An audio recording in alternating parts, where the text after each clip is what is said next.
October 2వ తేదీన గాంధీ జయంతి రోజున.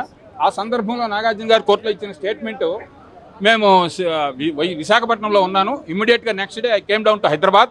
నాకు విషయం తెలిసింది, మీడియాలో అన్నింటిలో వచ్చింది, సోషల్ మీడియాలో ఆయన ఉన్నటువంటి ప్రూఫ్స్ అన్నీ సోషల్ మీడియా కానివ్వండి, మామూలు జనరల్ మీడియా అన్నీ వచ్చినటువంటి మీడియాలో అన్ని paper clippings, media clippings, everything వాటిని ఎగ్జిబిట్స్ అంటారు. ఆ ఎగ్జిబిట్స్గా వారు ఫైల్ చేయడం జరిగింది. అవన్నీ కోర్టు వారు పరిగణనలోకి తీసుకోవాలి.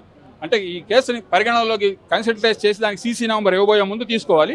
ఈ లోపల వారికి ఏమైనటువంటి కొండా సురేఖ్ గారికి ఏమైనటువంటి అభ్యంతరాలు ఉంటే వారి అభ్యంతరాలని తెలుపుకోవచ్చు. ఆ విషయం ముందుగా వారికి ఒకసారి తెలియజేస్తారు కోర్టు వారు. ఆ తర్వాత మాత్రమే సీసీ నెంబర్ అవుతుంది. ఈ క్రిమినల్ పిటిషన్ లో సాక్షులు ఎంతమంది ఉండే అవకాశం ఉంటుంది? ఇప్పుడు ఇద్దరినే పెట్టారు. It is called private case. తర్వాత ఇది ప్రైవేట్ కేసు మాత్రమే. తర్వాత ఏమంటే once case taken on file అయిన తర్వాత సీసీ నెంబర్ వచ్చిన తర్వాత నేర పరిధి ఎక్కడ జరిగింది, లంగర్ హౌస్ అని చెప్తా ఉన్నారు. కాబట్టి ఆటోమేటిక్గా లంగర్ హౌస్ పోలీస్ జ్యూరిసెక్షన్గా మాత్రమే ఈ కేసు రిఫర్ చేస్తారు కోర్టు వారు. ఏంటో ఇన్వెస్టిగేట్ చేయండి, ఇన్వెస్టిగేట్ చేసి మాకు రిపోర్ట్ సబ్మిట్ చేయండి అని. నాగార్జున స్టేట్మెంట్ లో ప్రధాన అంశాలు ఏమున్నాయి సార్? ఏం చెప్పారు? నాగార్జున స్టేట్మెంట్ లో ఆ ఇన్సిడెంట్ జరిగిన రోజు నేను 2వ తేదీ వైజాగ్లో ఉండటం జరిగింది. నెక్స్ట్ డే ఇమ్మీడియట్గా మీడియాలో అంతా చూసాము. ఇక్కడ సాక్షులైనటువంటి మా మేనగోడలు, ఇంకొక అతను వాళ్ళ దగ్గర some Venkateswararao, some not relative, some is working with Nagarjuna. So వారిద్దరూ నాకు అన్ని రాగానే చెప్పారు. ఇంతకుముందు క్రిమినల్ ప్రొసీజర్ కోడ్ అని ఉండేది, దాని ప్లేస్లో ఇది వచ్చేసింది. బిఎన్ఎన్ఎస్ అంటారు దీన్ని. ఈ బిఎన్ఎన్ఎస్ 356 ప్రకారం కేసు ఫైల్ చేస్తారు ముందు. It is called private case, it is not a police case.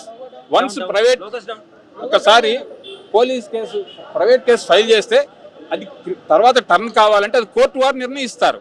ఇది కేసు పరిధిలోకి వస్తుందా రాదా అనేది.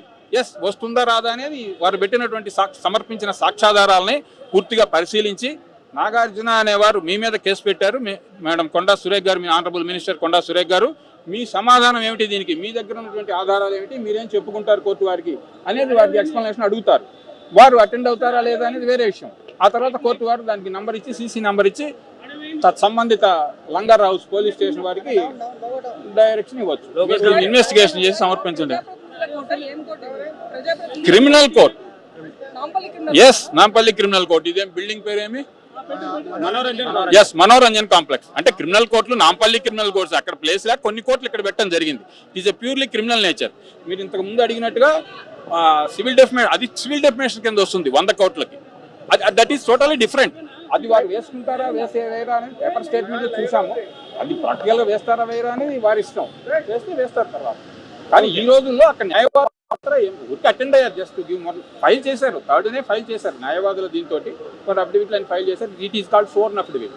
వారు స్వచ్ఛందంగా వచ్చి వారి స్వర్న్ స్టేట్మెంట్ కోర్టులో ఇచ్చారు. అది కోర్టు వారు రికార్డ్ చేసుకున్నారు.